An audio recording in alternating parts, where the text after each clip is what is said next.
Welcome Nishikar vlogs. Hi friends, ಇವತ್ತು Friday. ಇವತ್ತು ಮಧ್ಯಾಹ್ನ ಅಡುಗೆಗೆ ಬೀಟ್ರೂಟ್ ಪಲ್ಯನ ಮಾಡ್ತಾಯಿದ್ದೀನಿ.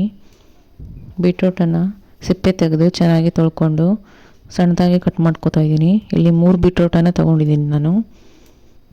ಸಿಂಪಲ್ಲಾಗಿ ಮಾಡ್ತೀನಿ. ಸಣ್ಣದಾಗಿ ಕಟ್ ಮಾಡ್ಕೊತೀನಿ. ವಿಡಿಯೋನ ಸ್ವಲ್ಪ ಸ್ಪೀಡ್ ಮಾಡಿದ್ದೀನಿ.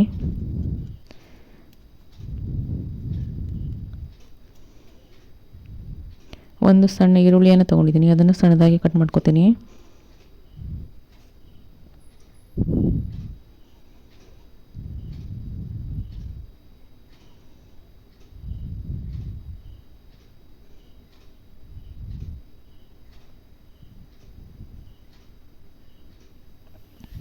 ಎರಡು ಹಸಿಮೆಣಸನ್ನು ತೊಗೊಂಡಿದ್ದೀನಿ. ಹಸಿಮೆಣಸನ್ನು ಉದ್ದ ಕಟ್ ಮಾಡ್ತೀನಿ, ಮಧ್ಯದಲ್ಲಿ ಕಟ್ ಮಾಡ್ತೀನಿ. ಎಲ್ಲವನ್ನು ಒಂದು ಬೌಲಿಗೆ ಹಾಕ್ತೀನಿ. ಮತ್ತು 2 ಬೀಟ್ರೂಟ್ ಇತ್ತಲ್ಲ ಅದನ್ನು ಕಟ್ ಮಾಡ್ತಾಯಿದ್ದೀನಿ.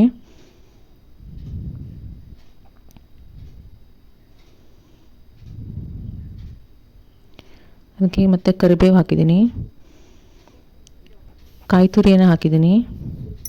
ಎಲ್ಲವನ್ನು ಒಂದು ಬೌಲಲ್ಲಿ ಒಟ್ಟಾಗಿ ಹಾಕಿ ಆಮೇಲೆ ಒಗ್ಗರಣೆ ಕೊಟ್ಟು ಅದನ್ನು ಹಾಕ್ತೀನಿ. ಬಾಣಲಿಗೆ ಸ್ವಲ್ಪ ಎಣ್ಣೆ ಹಾಕಿ, ಎಣ್ಣೆ ಕಾದ ನಂತರ ಸಾಸಿವೆ ಹಾಕಿದ್ದೀನಿ. ಸಾಸಿವೆ ಚಿಟಪಟ ಆದಮೇಲೆ ಮಿಕ್ಸ್ ಮಾಡಿದಂತಹ ಬೀಟ್ರೂಟನ್ನು ಹಾಕಿ ಒಂದು ಸ್ಪೂನಲ್ಲಿ ಫ್ರೈ ಮಾಡ್ತೀನಿ.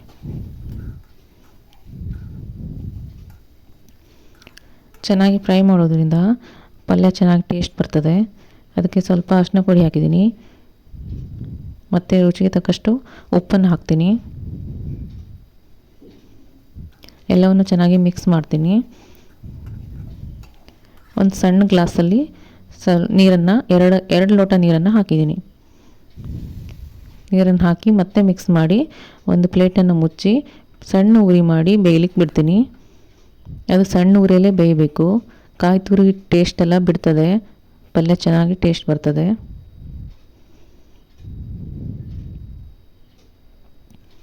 ಮಧ್ಯದಲ್ಲಿ ಒಂದು ಸರಿ ಮಿಕ್ಸ್ ಮಾಡಿ ಮತ್ತೆ ಪ್ಲೇಟನ್ನು ಮುಚ್ಚಿ ಇಡ್ತೀನಿ. ಬೀಟ್ರೂಟ್ ಪಲ್ಯ ರೆಡಿ ಆಯಿತು. ನನ್ನ ಹಸ್ಬೆಂಡ್ ಫಿಶ್ ಮಾರ್ಕೆಟಿಗೆ ಹೋಗಿದ್ದರು. ಅಲ್ಲಿ ಸ್ವಲ್ಪ ಕ್ಲಿಪ್ಪಿಂಗ್ ತೊಗೊಬಂದಿದ್ರು, ಆ ವಿಡಿಯೋ ಹಾಕಿದ್ದೀನಿ. ಫ್ರೆಶ್ ಬಂಗಡೆ ತೊಗೊಬಂದಿದ್ರು, ಅದಕ್ಕೆ ಮಸಾಲೆ ಮಾಡ್ತಾಯಿದ್ದೀನಿ. ತೆಂಗಿನಕಾಯಿ ತುರಿ, ಮೆಣಸು, ಬೆಳ್ಳುಳ್ಳಿ, ಅರಿಶಿನ, ಕಾಳು ಮೆಣಸು, ಮತ್ತು ಹುಳಿ, ಕೊತ್ತಂಬರಿ ಕಾಳು ಇಷ್ಟನ್ನು ಹಾಕಿ ಮಿಕ್ಸಿಗೆ ಹಾಕಿ ನುಣ್ಣಗೆ ರುಬ್ತೀನಿ.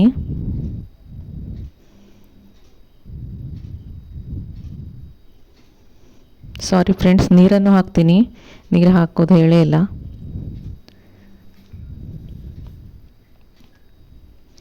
ನೋಡಿ ಮಸಾಲೆ ಎಷ್ಟು ಚೆನ್ನಾಗಿ ಕಾಣ್ತಾ ಇದೆ. ಹೀಗೆ ನುಣ್ಣಗೆ ರುಬ್ಬಿದ್ದೀನಿ. ನಮಗೆ ಹೇಗೆ ಬೇಕೋ ಅಷ್ಟು ನೀರನ್ನು ಹಾಕಬೇಕು. ತೆಳುವಾದರೆ ಜಾಸ್ತಿ ನೀರು ಹಾಕಬೇಕು, ದಪ್ಪ ಬೇಕಂದರೆ ದಪ್ಪ, ತೆಳುವು ಬೇಕಂದರೆ ತೆಳುವ. ನಮಗೆ ದಪ್ಪ ಇದ್ದರೆ ಅಷ್ಟು ಚೆನ್ನಾಗಾಗೋದಿಲ್ಲ, ಸ್ವಲ್ಪ ತೆಳುನೇ ಇರಬೇಕು ಮೀನು ಸಾರು.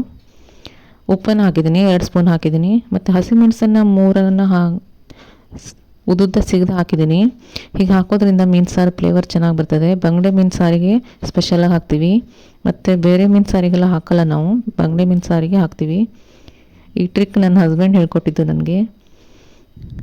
ಚೆನ್ನಾಗಿ ಟೇಸ್ಟ್ ಬರ್ತದೆ ಸಾರು. ಮಸಾಲೆ ಕುದ್ದ ನಂತರ ಒಂದೊಂದೇ ಬಂಗಡೆ ಮೀನು ತಲೆನ ಹಾಕ್ತಾಯಿದ್ದೀನಿ. ತಲೆ ಮಾತ್ರ ನಾನು ಸಾರು ಮಾಡ್ತೀನಿ, ಬಾಕಿದ್ದೆಲ್ಲ ಫ್ರೈ ಮಾಡ್ತೀನಿ. ಮುಚ್ಚಳ ಮುಚ್ಚಿ ಬೇಯಲಿಕ್ಕೆ ಬಿಡ್ತೀನಿ. ಸಣ್ಣ ಉರಿಯಲ್ಲಿ ಬೇಯಬೇಕು ಮೀನು ಸಾರು. ಸಣ್ಣ ಉರಿಯಲ್ಲಿ ಒಂದು 5 ನಿಮಿಷ ಕುದಿಸಿದ್ರೆ ಸಾಕು, ಟೇಸ್ಟ್ ಬರ್ತದೆ. ಇದು ಫ್ರೈಗೆ ಮಸಾಲೆ ಹಾಕ್ತಾಯಿದ್ದೀನಿ. ಉಪ್ಪು, ಅರಿಶಿನ, ಖಾರದ ಪುಡಿ, ಲಿಂಬು ರಸ, ಬೆಳ್ಳುಳ್ಳಿನ ಜಜ್ಜಿ ಹಾಕಿದ್ದೀನಿ. ಬೆಳ್ಳುಳ್ಳಿನ ಹೀಗೆ ಕೈಯಲ್ಲಿ ಕಿವುಚಿ ಹಾಕಿ ಚೆನ್ನಾಗಿ ಮಿಕ್ಸ್ ಮಾಡಬೇಕು. ಬೆಳ್ಳುಳ್ಳಿ ಫ್ಲೇವರ್ ಎಲ್ಲ ಫಿಶ್ಶಿಗೆ ಬಿಟ್ಕೋತದೆ, ಫಿಶ್ ಚೆನ್ನಾಗಿ ಟೇಸ್ಟ್ ಬರ್ತದೆ.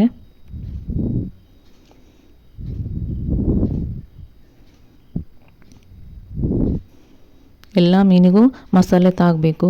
ಮತ್ತು ಬೆಳ್ಳುಳ್ಳಿ ಎಲ್ಲ ಮೀನಿನ ಒಳಗಡೆ ಹಾಕಬೇಕು, ಫ್ಲೇವರ್ ಚೆನ್ನಾಗಿ ಬಿಡ್ತದೆ ಅದು.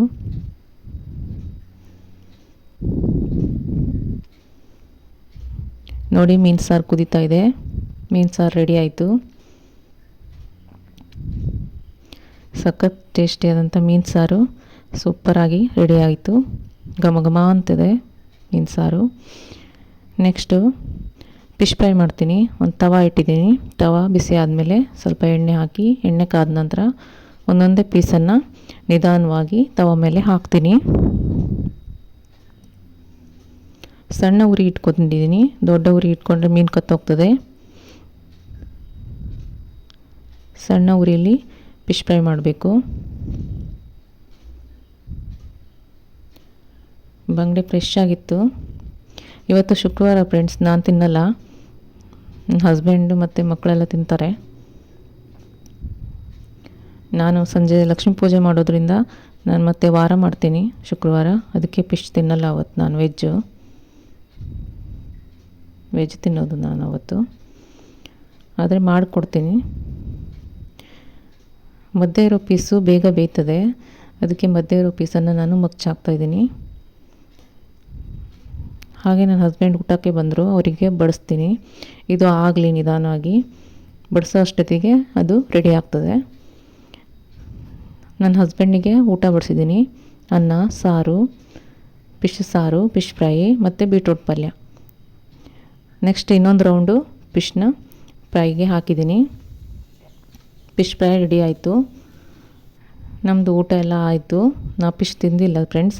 ಹಾಗೆ ಮನೆಯೆಲ್ಲ ಕ್ಲೀನ್ ಮಾಡಿದೆ. ಗೋಮೂತ್ರ ಎಲ್ಲ ಹಾಕ್ಕೊಂಡು ಗುಡಿಸಿ ಒರೆಸಿ ಎಲ್ಲ ಕ್ಲೀನ್ ಮಾಡಿಕೊಂಡು ನಾ ಸಂಜೆ ಸ್ನಾನ ಎಲ್ಲ ಮಾಡಿಕೊಂಡು ಪೂಜೆ ಸ್ಟಾರ್ಟ್ ಮಾಡಿದೆ.